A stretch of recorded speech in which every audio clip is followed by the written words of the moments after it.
ugochitubelu nwoke ọma na oraifite ị ga-adị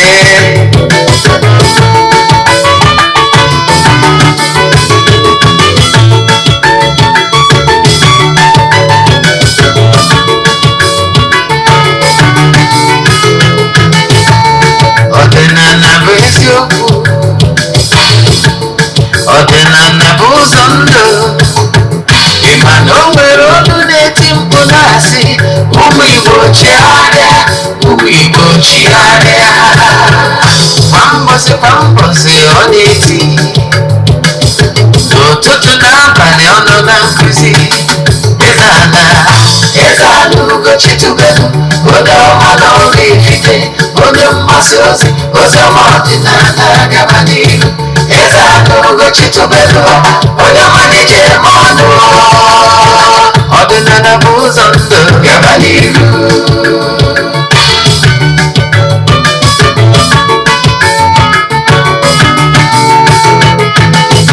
Eze-Ana Ugochitubelu onye ọma na oraifite onye mgbasa ozi ọma ọdịnala gaba n'ihu Eze-Ana Ugochitubelu onye ọma na-eje eme ọnụ ọdịnala bụ ụzọ ndụ gaba n'ihu Eze-Ana ga-adị Ugochitubelu ga-adị Ugochitubelu temple ọ ga-adị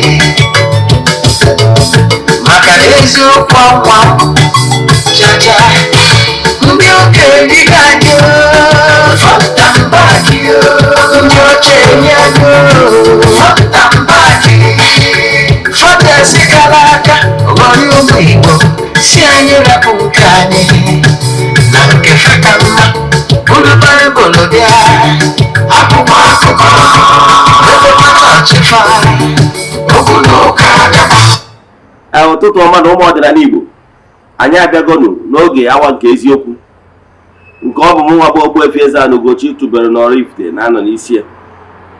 Oge awa nke eziokwu bụ oge anyị ji awa eziokwu niile agba maka ndị ọ bụ tata bụ izizi ha na-afụ m na soshal midia maọbụ n'eziokwu TV. Kpọọ m Ogbuefi Eze-Ana Ugochitubelu na oraifite. Abụ m onye isi nchụaja na Ugochitubelu ọdịnala temple. Anyị na-agba afa miri emi n'okwazi ọrụ mmụọ dị iche iche. Abụkwazi m onye isi nchụaja na ọdịnala restoration prayer ministry bụrụ onye mgbasa ozi ọdịnala Igbo. So you can call me an ọdịnala evangelist. I will answer. My mission is to help people live better life. N'ụbọchị taa n'oge awa nke eziokwu, isiokwu anyị ji wee bịa n'ụbọchị taa why you should serve your master with clean hands. Ndị na-agba bọyị, ọ bụrụ na ị gee ntị ị ga-ama ihe ị kwesịrị ịma and ihe kpatara ụfọdụ ihe ji eme afta ka ị gbachara bọyị. Ụfọdụ na-asị na ha na-akwasị ha gbachara ọga ha bọyị for asị 5 years 10 years mana ha ka na-afụ onwe ha na nlọ ebe ha ka na-asa abụ ọga ha. O nwere ike ọfụ onwe ya na nlọ ebe ọ na-asara ọgị ya moto ma ebe ọ na-asụrụ ọgụ ya agba ma ebe madam ọga ma nwunye ọga ma ọ bụ ọgụ ya ka na-ezinye ya ozi despite na ya sapụsigo onye a 5-10 years ago. Kedu ihe kpatara ya? Yes, ụfọdụ na-akụwakwa na ọ na-agbahapụtacha onwe ha n'ọnọdụ dị etu a o mee every year obi is a boy. Ya ka anyị chọrọ ka anyị kọwalụ gị ihe ị kwesịrị ịma maka na what you don't know is only a mystery to you and not to all. Ige ntị taa ị ga-aghọta ihe omimi ihe ị kwesịrị ịma why you should serve your oga with clean hands. Yes. Then before anyị gaba n'iru, ọkwa dị mkpa echefuna na aja anyị na-achụ kwa ọnwa nke ọnwa bụ ọnwa April ka na-aga n'iru. N'isi ụtụtụ ejego ori m na temple jee chụọ aja gaa ọfọ kwubie okwu n'isi ndị niile sonyere anyị na aja all over the globe. Anyị kwuru na aja bụ aja mbụ n'elu aja ịpụta ihe. Ị nwekwara ike isonye na aja n'ebe ọ bụla ị nọ na nsọtụ ụwa dum maka na ike Chukwu zuru mba dum. Kedu ihe anyị na-eme na ya bụ aja? Ichi isonye na ya bụ aja forward ya 3 prayer requests then mee token to the donation to account number. Ịchaachị m na WhatsApp agwa gị other details I need for you in order to book you. Kedu ihe anyị na-eme? Anyị na-ewere ya 3 prayer requests debe n'ọta na-achụ aja na-aga ọfọ na-ekwubi okwu n'isi gị ụbọchị ọbụla ganye na ọnwa agwụ. then ụbọchị ikpeazụ n'ọnwa anyị ji achịkọta ya, anyị ga-eje na mmiri jee chụọ aja mee saraka n'afa mmadụ dum. Anyị gbagotazie na temple chụọ aja to entities of powers nọ na temple n'afa mmadụ dum, jeje n'ebe nchụaja gbuo ebulu wee mee saraka. I can tell you na ike dị na aja a na-achụ n'igwe. Anyị malitere ịchụ aja a na-achụ n'igwe ihe karịgoro 2 years now. I can tell you na o nwere ndị na-eso anyị since anyị malitere aja till date. O nwere ndị na-agba every January they book for throughout the year like 2024. O nwere ndị book iketi book 2024 ka ha dị sure na ha skip every 1 month. I can tell you na ike dị na aja a na-achụ n'igwe. Man, you know why? We don't show our testimonies on social media. Yes, ma we nwere ike ịfụ ihu ọlụ anyị na social media maka na ọ bụrụ ihe anyị ji maka ya bịa ọ dịrọ necessary. Mana ụdị ole tene nke anyị nwa agwa gị bụ na ike dị na aja a na-achụ n'igwe. Ọ bụrụ na ndị nwere ajụjụ nwere na nkụzi a maọbụ na ị chọrọ isonye na aja a na-achụ n'igwe nke ọnwa Mee, ndị mmadụ ebukwuwe gị chaatị m na WhatsApp 0805 7837672. I repeat 0805 7837672 maọbụkwa 0813 8243 871. I repeat 0813 8243 871. Ọ bụrụ na ị na-esonyere anyị site n'Eziokwu TV maọbụ na YouTube, ị na-anya na screen ị ga-afụ nọmbas ndị a mbọ. Yes, ị nwere ike ịkpọ direct or send ya WhatsApp messages. Now, ka anyị gabazie n'ihu na nkụzi anyị ji wee bịa. Ọ bụrụ na ị na-esonyere m site n'Eziokwu TV, Eziokwu TV will bounce back. Yes, with great strength. Yes, greater strength from May 1. Yes, May 1, 2024. Yes, nke mbụgodo na anyị nwere wider coverage na ihe enweta anyị na many free to air channel, any free to air decoder ihe enweta Eziokwu TV. Nke ịbụwa bụ na etu anyị si kwado na nke ikpeazụ a, ị ga-enweta Eziokwu TV, ihe niile na-emere Eziokwu TV ihe enweta we on the go na ya YouTube. Na Eziokwu TV YouTube channel ị ga-enweta ihe niile na-eme. Ọsọ ya bụrụ na ị nọ na mba obodo ọbụla ị lọgụ ana in na our YouTube channel, ị ga-watch ihe niile na-eme from morning to night. Nke ọzọ bụ na our Facebook handle, ị ga-watch kwazi Eziokwu TV, ihe niile na-eme na Eziokwu TV live on our Facebook. Yes, everybody is going to keep us. So from May 1, you can now watch our streaming from Eziokwu TV. Then, over I watch Eziokwu TV. I like nkụzi ọbụla ị nọ na Eziokwu TV chọrọ ịwatch nkụzi ahụ ọzọ. Jee na our YouTube channel Ogbuefi Eze-Ana ugochitubelu na oraifite. Anyị nwere over 1000 lectures nkụzi anyị na-akụzi ọdịnala every day. O nwere ihe ọbụla ị na-achọ n'ọdịnala ịma and solution anyị emetụbara aka na Eziokwu TV lectures. Yes, ọ bụkwa ndị na watch ya bụ television channel. O nwere Nollywood movie ọbụla ị watch na ya bụ channel ị chọrọ ịwatch ọzọ, jee na my YouTube channel Ugochitubelu movie productions watch ya na YouTube. Ma ọkwanụ ije na my other channel Eziokwu Great Movies watch ya. Mana ọ bụrụ na Igbo movie, jee na Eziokwu TV Nollywood movies na YouTube watch kwa. Ka ị na-eme nke aka Chukwu oke pụrụ ime ihe na-egosi gị. Anyị nwekwara Facebook page like Eziokwu Great Movies. Chekwa ebe ahụ esonyela anyị. Ị na-esonyere anyị n'oge awa nke Eziokwu, na invite your friends ka ha na-join na-eshare. Ka ị na-eme nke aka Chukwu oke pụrụ ime ihe na-egosi gị n'ebe ọ dị. Yes, and the okwu ngosi n'isi ndị niile sonyere anyị, the friends of the temple and the children of the temple, na ndị niile ihe anyị na-emesi, ihe anyị na-eme na-amasị all over the globe. Then when the ntị na nkụzi ya nkụzi anyị bịa, anyị kwuru why you should serve your master, your oga with clean hands. Ka nwa ihe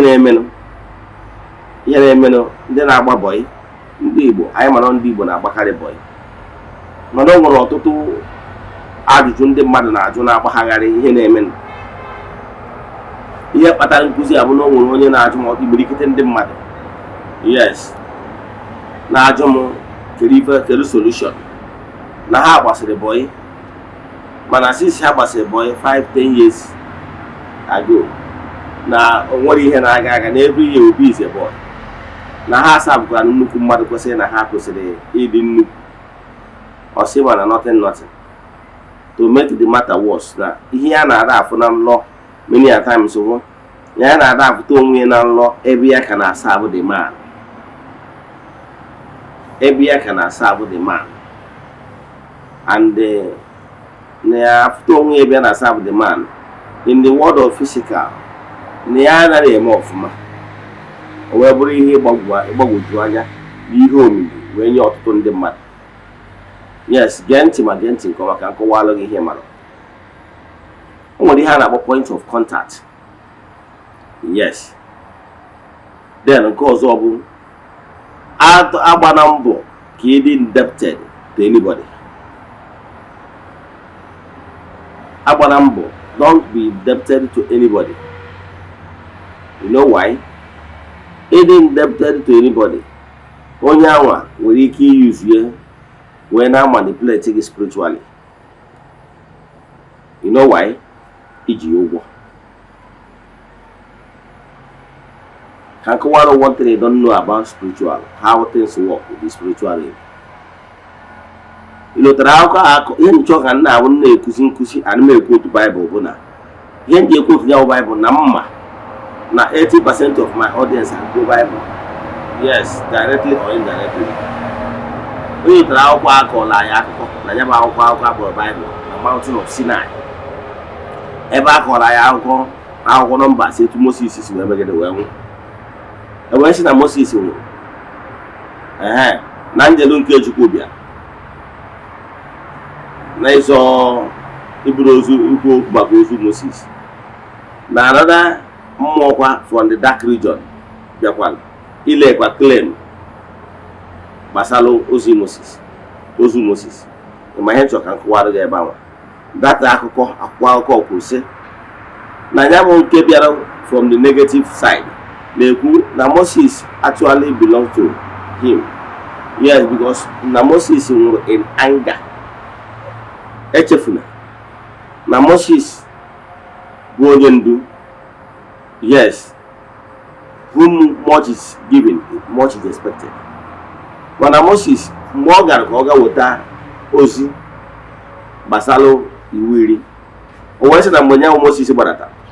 O wefu na ụmụ Israel ndị ọ na-ebu ediviate go mebe uche nke aka ha.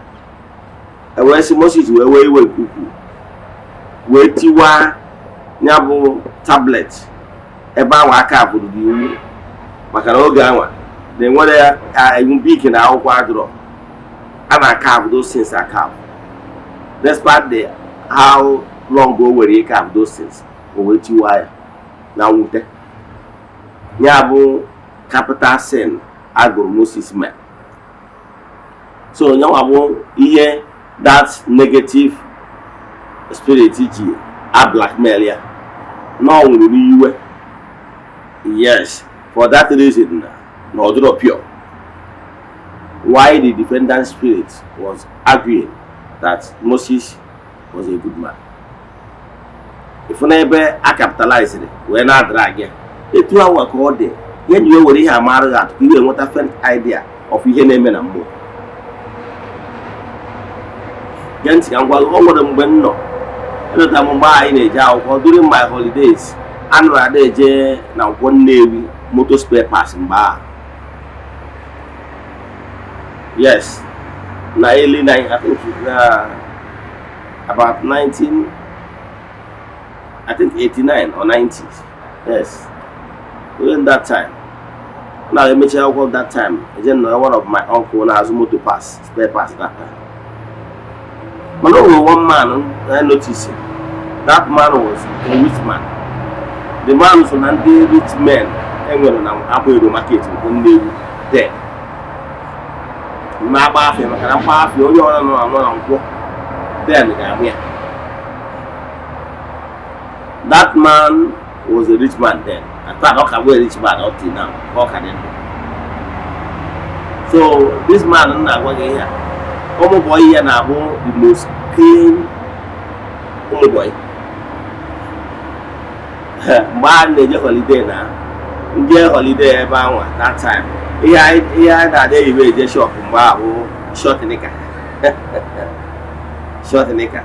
abụọkwa kịta ha na ụmụazị na-agbado senior boy mgbe a ịbịa boy ma ọ bụ na n'ọgwụ na ya ọgụ ị na-abịa ọgụ holidays bịa nọ ya na shop you don't eat meat na na-erikwa nri na-eri anụ na-ata anụ ọ bụ ya dị ata anụ ịghọtara ya iru na nke nwaanyị na-ere ji na beans etiru ji na beans ịghọtara ya ọkwa ndị ya eri rice rie rice without meat ọ bụ ya dị ata anụ ụmụ ndị a na-akpọ ndị senior boy ndị senior boy ịfụ ndị agbụ aji ama kpọtara ofe ya ama ndị aji amụ na-eyi shọt nka mana ọ nwere oge onye a agbawozi ebe o nwere ike ndị a na-akpọ ndị senior boy ya nwere ike isetụrụ ya nwetara ike iwuzi ka maybe some months or maybe a year ka esetụrụ ya ọ ha bụzi ndị na-edress well maọbụ ihe trouser ma ọ distance ifukwu ofe ifo na ha nweziri ike ụfọdụ n'ime ha nwere ike iyi watch ụmụ leather watch then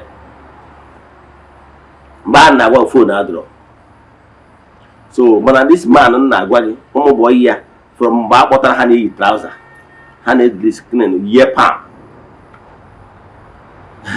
oge ga na-agwa gị ihe a na-eyi eje n'ahịa nụ mgbe ahụ nụ slippers ma bedroom slippers nyaa ka anyị na-eyi ọnya wee bere gbapụ mana ndị a na-agwa gị na-agba senior boy na-eyi ọkpanka yiri na-eyi kito den ịghọtara ọ big boys ka ha ndị a na-agwa gị na-eri rice na anụ in fact o nwere mgbe ndị ahụ ndị seti anyị mgbe a na-abịawa mgbe ahụ mụdabanye na-abịa holiday ma ọ bụ na ị na-ewufu boy ihe a na-eme mgbe ahụ onwegoro ka kọstọma ji wee dashi agha ego maka ọ na-abụ kọstọma nwere ike gochaa ahịa ejebute katọn kerie ngwa ahịa ị nwere ike inye aka je kpọtara ya onye baro ebujere na paakị ebe ọ ya abazi moto wee jewe ebe ọ na-eje ma ọ je kpọrọ ya onye moto ị nwere ike ịgbakericha na ahụ nwere ike ọ na onye gị ego ahụ o nyere ka ihe ị ga-eme ihe a ji ego adị ya n'ego nri gị ịghọtara ya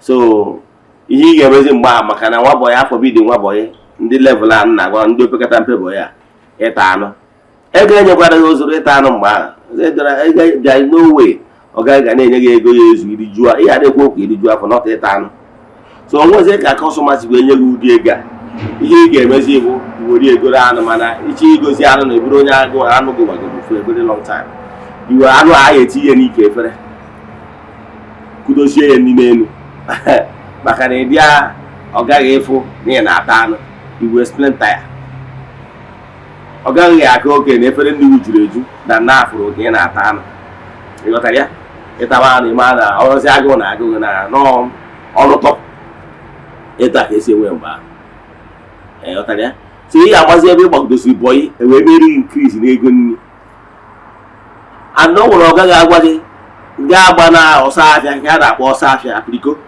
gaa agba n'ọsọ afịa na shop ya ego ọsọ afịa ọnụrụ gbatara unu tire ya na drọ ịghọtara ya nwa ọ gaghị agwa gị gị gbaa ọsọ afịa ihe ị gbatara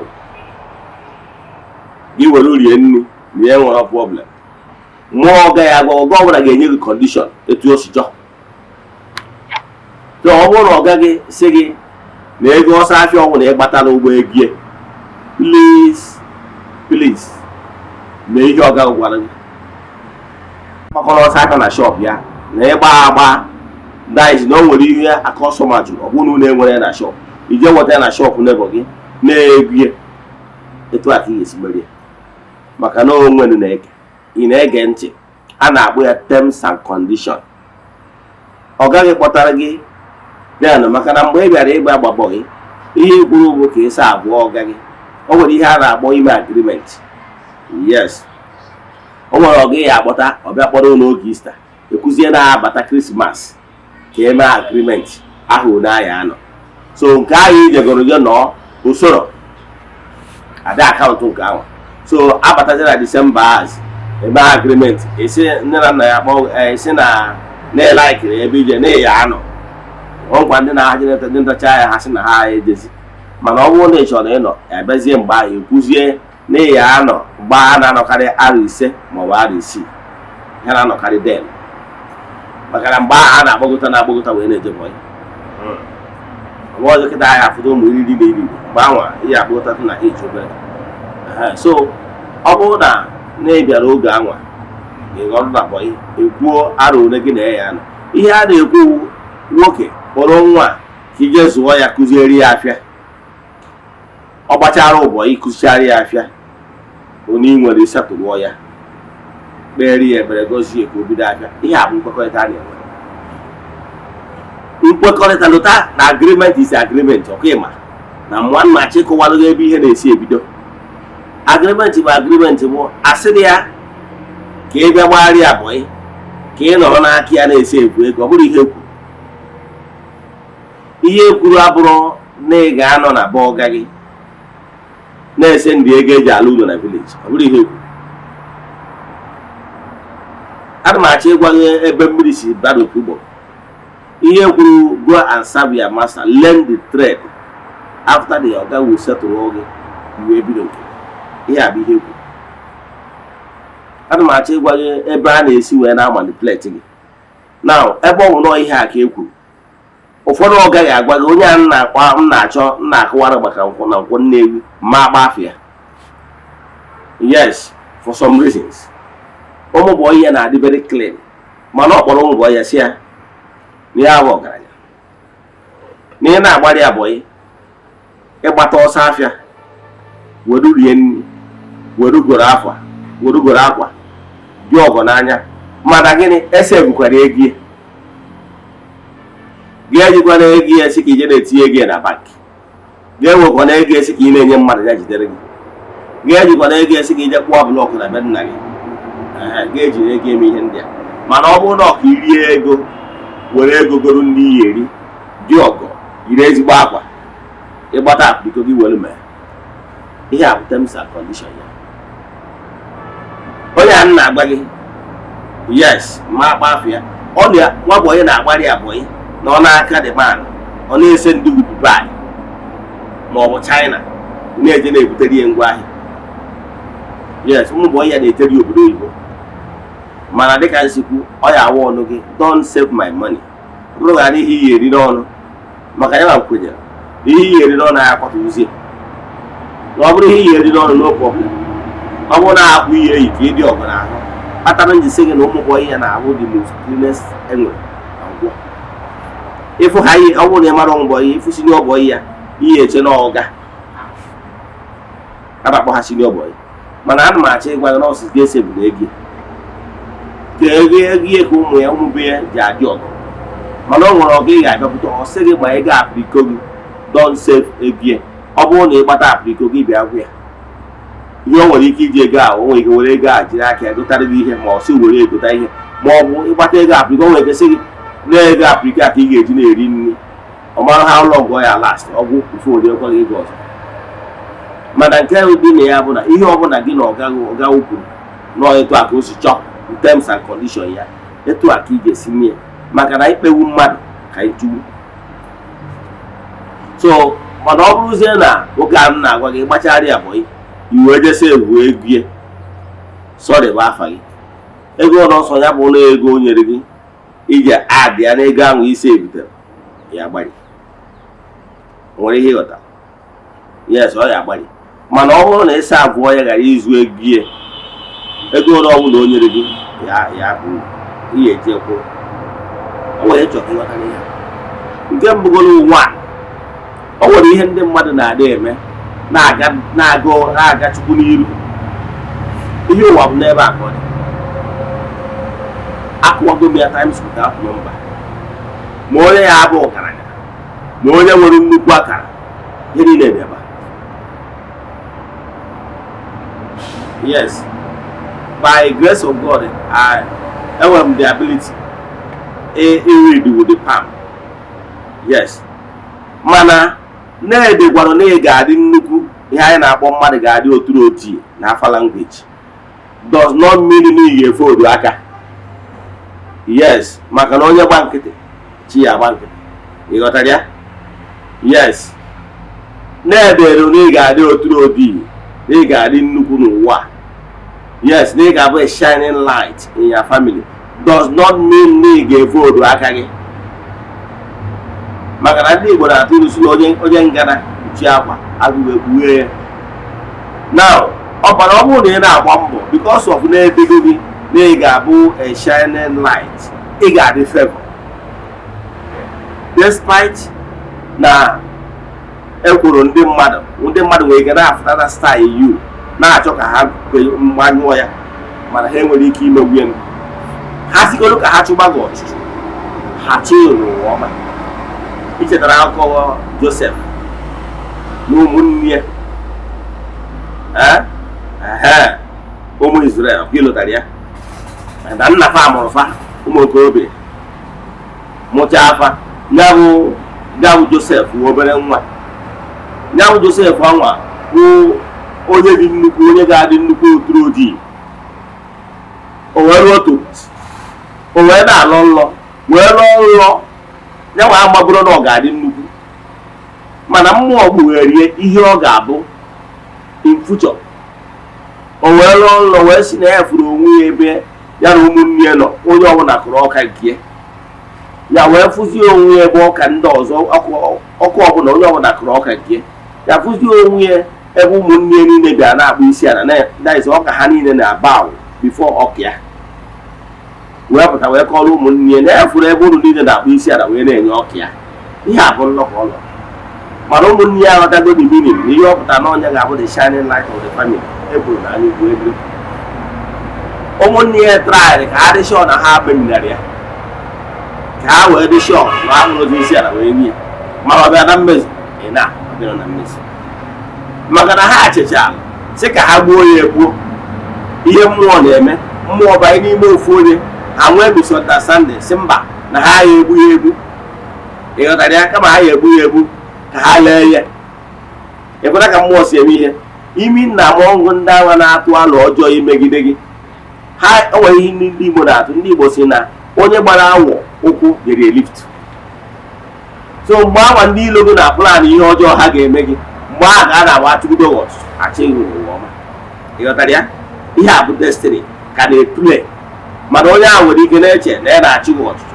Onye amara ọ na-enyere ya aka ka inwe ike nọ n'ebe ị kwesịrị ịnọ, maka na ọ bụrụ na ọ nọ n'obodo be ha, o nwere ebe ọ ga-esi wee bụ eze. Maka na asịgoro ka abụ onye ga-abụ eze, na ọ ga-abụrịrị site ọnwa nne ha bụ Benjamin ga-abụrịrị eze ha, andị ọma abụ eze n'ihu nne ya. O nwere ihe na-aghọta. E wee katapọtụọ ya, e wee lesịa ndị na-agba mgbere mmadụ, wee lesị ya onye a na-akpọ Pọtịfa, wee lesị ya Fero. Ịmadị ka stori si gagido nweta onwe n'ụlọ mkpọrọ. Ịmakwa ka stori si wee gagido, o wee tapịa nlọ Fero lụrụ, maka Fero ekwuona na onye ọbụla kụwara nlọ a ga-anọ n'ọkwa dị elu. Ịfụna ka destiny ji akatapọt ya tinye n'ọba na tron. Ọma ịba na tron, agụụ wee nwa ụmụnne ya na befa. Ha wee chọọ ife ha ga-eri, wee si Europe befa wee naba Egypt ịbịachi ihe ha ga-eri. Ha mere ka gbakpọọ isi ala wee nye nwanne ha. O nwere ihe ịghọta ebe a ka ọ dị. Mana n'uto na ndị mmadụ aghọtara ha ahụ things work. Si onye na-adị oturu ojii, onye na-adị nnukwu, nwatakịrị na-adị nnukwu na-ebido n'oke, na-ebido na nwa. Ịfụ nwatakịrị ga-adị nnukwu, ọ na-ebido na nwa waa oke. Yes, ọ bụrụ na ị mara destiny ya, ihe afụ na bido na mgbe a mụrụ nwa a na ị na-eri ihe gbasara ya, ịfụ na na-enwere a child of destiny, nwa ọgbụgba ndụ. So ebe a ka o si, na akara aka ka o si, ihe so ya. Mana ọdụ tọrọ ụfọdụ n'ime amara ka esi agụ ya, eriri the palm akpọ palmist. Ụtọrọ ha enwere the gift. Ọ ya aghọta ya na nwatakịrị abụ ndị onye abụ nnukwu, olesi igezi n'afa agbawazi afa mmiri eme wee revido na onye a ga-abụ onye dị nnukwu. Ị ga-adịkwa nnukwu ma ọ bụrụ na ị nọrọ n'ihu ọrụ gị, ị na-ege ntị. Ọ nwekwara ndị edere na ha ga-adị nnukwu mana ha emeri achieve. You know why? Maka na ha deviated from the original God's plan in their life. Ị ga-adị otu n'otu na ị nọrọ n'ihu ọrụ gị. O nwere ihe ịghọta? Yes. Ka mmanụ ga. Do you know na ụfọdụ sell their grace because of porridge of yam? A plate porridge of yam. You have an idea? ọtụtụ ndị mmadụ rere their birthright. Ịlọtala akụkọ ụmụnne na nke Diọkpara kpatara agụụ na-adị ya, o jiri maka ihe na agụụ na-abịa ree birthright ya wee sị nwanne ya nke ọtọ from today going forward na ya enyeghị ya. O jee n'okwu efu, mana that okwu take on form in the spiritual realm and bịara mmezu. Ụbọchị anyị enye ngọzi ruo, maka na okwu ya bụ okwu na a ga-esi n'aka mmadụ wee mezuo wee banye n'aka nne ya bụ Rebeka. O wee kpọọ nwa ya sị ya nwa ya jee nara ngọzi na nna gị na-achọkwa ịnwe, maka na nna na-agọzi mmadụ. O nwere ihe ịghọta. So o wee bụrụzie na ọ dị etu a, gịnị mere? Ihe m na-achọ ka m kọwalụ gị ihe na-eme n'ọbụla na mmadụ nwere ike iji aka ya tụfuo ihe o ji dị ebube. Josef kwudosiri ike n'ịtụ egwu Chineke na-asọ nsọ ana. Kedu ihe ọ gwara Pọtịfa nwunye Fero? Pọtịfa nwunye Fero chọrọ ka o di faịlụ ya ka ya na-enwe mmekọ. O sị no, nne m ukwu na ma ya eme ihe a maka na ịbụ nwunye ọga m. Ihe ọ pụtara bụ na o nidiri ịsa bụ that particular ọgịa with all clean hands. Ọ chọrọ ibitire the man maka na mgbe ọbụla iji ewelu ihe adịrị ọlụ gị gafee ya ọrụ enyere gị, then to the extent na ị mara o nwere ụfọdụ ụmụpọ ị na-eji na nwunye ọga. Ị nwere idea? Ị nwere ike ọ daa ka ọ dị strange, ọ na-eme life. Esokwa m n'ụdị akụkọ dị etu a mgbe anyị nọ Nkwọ na-awụ holiday dị jem na Nkwọ. Nwatakịrị na-eji na nwunye ọga ya emesịa achọpụta ya ya bụ eze ka ude okwu mmụọ chiweri ọzọ. So ihe m na-achọ ịkọwalụ gị bụ na Josef na onwe ya fụrụ ya na ọ ga-agba ebutire ya ibutire nna ya ukwu na abomination. O wee kwechiri. Ọ maka the consequence of na ọ bụrụ na o kwechiri na-enwere ike iframe ya up. Ọ sị na ọ ka mma kama ya eme ihe ọjọọ wee difile onwe, kama ka ya taa afụfụ ihe o mere. Ama m ka ihe ya nwere ihe na-aghọtara ya. Ị nwere ike iselụ ya grace, ya glory by defiling yourself. I know that I have the part ekwesịrị ka ị nọrọ. Ị ma na ọ nwere ndị nwere ike anaghịzighị ozi na ị nwere nnukwu akara na ị ga-edu ude, mana n'ute enweghị ndidi gị, n'ute aghọta how things work, ije tinye aka na ajọ omume wee soilie ya hands wee lee ya grace. Ị nwere ike itinye aka na ajọ omume ga-eme gị ka igbuo onwe gị, ga-eme gị ka a napụ gị ihe ahụ ijiji ebụba. Nwa agbọghọbịa ga-enwe ezigbo grace mana o nwere ndidi, o jee mere ọs ọ daịrị onye ofeke maka na o deviate go from the grace. Enwere ike erie ya ọrụ napụ ya ihe ojiji ebụba. Etu agwa dịka nwoke, ụmụ nwoke ya bụ ọ bụrụ na ọ ga-adị ebube mana o soro ndị ajọ mmadụ bido ṅụrụ igbo ụwa mkpụrụ mmiri before you know it, o join ya ndị na-atụ mmadụ. Also, you go deviate go from God's original plan. Don't follow multitude to do evil, because doing evil, much of a shortcut, taking the years there where they do cannot work. In our boy, you will say, no, kid, n'ihe iji wee go ọga gị iwu ka ọ ga-abụ ịpụtazi onye ọbụla ọga onyere oke iwee dị nnukwu onye gwara gị na-etu aka ihe ụwa si awọ. Ka ngwa ụgwọ ntị na ịmara about kama ị nwere ike je werecha ihe ahụ eme ihe mmụọ ya eme, maka n'ihi na ihe a abụrụ nke gị. Ọ nwere ike tụọ nne gị ọrịa ma ọ tụọ nna gị ọrịa ma ọ bụ tụọ gị nwere onwe gị ọrịa. Ịpụta na bụị ịyaba ahụ ihe agafusogide gafuo ego niile anwụ isi egburu gafukwuo dị ego ahụ eji du gị. Ị gara chukwu n'iru na ngwa ọgwọ ntịrị mara. O nwere ndị mma saa bụchara ọga oru mgbe a ya edufa 6 years. The man wee nwee problem, wee sizie container the man nwee problem. So the man enweghị ozi ike isetụrụ nwa bọ ya, mana oge ekwuru eruona. O wee kpọọ nwa ya nwoke wee sị ya na n'efu ka condition ya si wee dị, and na ọnọdụ anya chigakwara na Spain 1 ya mụrụ ha ụlọ nga ọ ga-anọ ka e wee kwurụkwa n'okwu ya na-agba ọzọ. Mana nke bụ eziokwu na-esa abụrụ ya ọfụma na ya amasị gị ka chọrọ na-asa abụ ya maka na ya mara mgbe ya ga-ejibirikwa, mana ọ maka na mbili ya ebiri. Mana na ihe a na-akọwara gị bụ na onye ọbụla ya ji biko gị nabata ya. Kedu ihe o mere? o wee were shop ya anwa nwa ya nwoke anwa nọ wee saabụ ya one dash ya that shop nye shop ahụ nyezie obere ego o ji na ngwaahịa dị na shop onye bụ ihe wee sị na ya esatụrụ ya mana na ya eji obi niile wee na-ekpere ya ekpere na ya adịrị ya mma etu o si wee saabụ ya with all sincerity. Believe in me, that guy now as we speak onye mma ọfụma is an importer nwee ma unu na Lagos nwee ma na Awada Ọnịcha.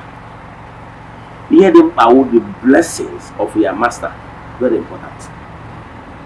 Mana o nwere ndị na-anya ya sị ka ha si ebu ego ọ bụ ego abụ ego zutere n'ori ọkụ ọta na corners debechi anya bụ ego anwa iwerugharị ego anwa tinye na nya bụ ego anwa because na ụzọ isi nweta ya bụ ego and ị na-eme ka ego achụkwu n'iru. Ọ bụrụ na onye ahụ ịsa abụrụ nwee ụbọchị ọbụla o mechara wee techi ya na ịsa abụrụ ya with all sincerity o wee kwubie okwu wee sị na ọ bụrụ na etu ya esi saabụ ya na ịsa abụrụ ya with all sincerity ya dịrị gị mma. Mana ọ bụrụ na ị mere ihe ahụ ka ihe ahụ sobe gị. O nwere otu onye mba nwa bọyị ya nọ n'aka ya na-esi egwu ego eso mpe dị ibe last December oru Jenụwarị a si anya kewa na were ihe o nyere dị bọọlụ. Nwatakịrị na-agba bọyị n'aka ọgụ ya nọrọ ebe a na-esi egwu ego mepee akaụntụ were aha nne ya mepee akaụntụ ịmarụgo mgbe onye na-agwa ihe ahụ nnukwu big man ọ my destiny bọọlụ ka njekọwazie mana ọ nnukwu big man o nwere warehouse nwee ụlọ nwekasị ụlọ ebe dị iche iche nwekwa na village nwee na town. So mana ete si eme ya bụ na onye mpọta o bunata afịa eje mee afịa offload na warehouse. O nwere mgbe ahịa na shop nwee ngwaahịa a na-achọ ka achị ya ki warehouse ya ji ebupụta ngwaahịa 5 o nwere ego ole ego bupụta 7 ha pụọ n'ụzọ ha adọji ya ha amaghị ndị na ha na-emekọ adọji ya 2 buruzie 5 bịa na shop. O nwere ka ngwaahịa ya esi ju na warehouse nwere ike ka ị maduwo ụdọdị ihe ịmawụ ọnwụ na ngwaahịa nọkọta ije na warehouse fụ na ngwaahịa abụọ kwara ikwu ọdọ from China. So o nwere ka ị ga-esi mma o nwere ka ụdị shop ị ga-esi dị o nwere ka ị ga-esi wee maka ole ka elere n'efu ịghọtara ya. So ndị a na-asa abụ nnukwu mmadụ ọ dịrị ha very opportunity ị na-ezu ego wit that man. Nke bụ isiokwu bụ na o nwere ka aja gị ga-esi rucha n'ihe niile ị nwere ọdụrọkwasị. So the guy use the opportunity a na-ewe ego aja na-akwụ ya na bank ịma na-emejiri one day wee gbapuo wee chọpụta about 5 million naira mana n'ụtọ n'ọnwụ relative ya and na-ama na o nwere other accounts o nwere mana ọ because n'ọnwụ relative ya na ọ bụrụ na ọ bụrụ relative ya eso ndị dị wee sị ya mba ya kpọjide aha ndị dị ọba n'aka ndị law enforcement kuma ya kpọrọta village maka na ọ kpọrọ nwa asị n'ọnwa nwanne ya nwa relative ya maka na ọ bụrụ na ọ bụrụ nwa relative ya ha ndị over to police mgbe a kpọrọ ya jee alagbọ nye tọchọọ ya ọgbọ ebe niile ego dị oke wee si oke ngwa ebe ọ ọzọ 5 million naira ka o gweta nwe ya dịta ọgwụgwọ onye nwatakịrị na nwa erugbo 20 years onye ka daa bọyị nọ na about 3 years nwegoro 5 million naira. So ihe nkuzi ya bụ si emelụ ngwụ ebe ọ na-erikọbado 5 million naira si kpọzie ya na n'odu ya na 3 years ahụ ọsọ ahụ ya nwere ego ọnụ ọbụla nye mana o nyere ya ego anwa mana ọ nọ na nwute mana mgbe e ji onye ego anwa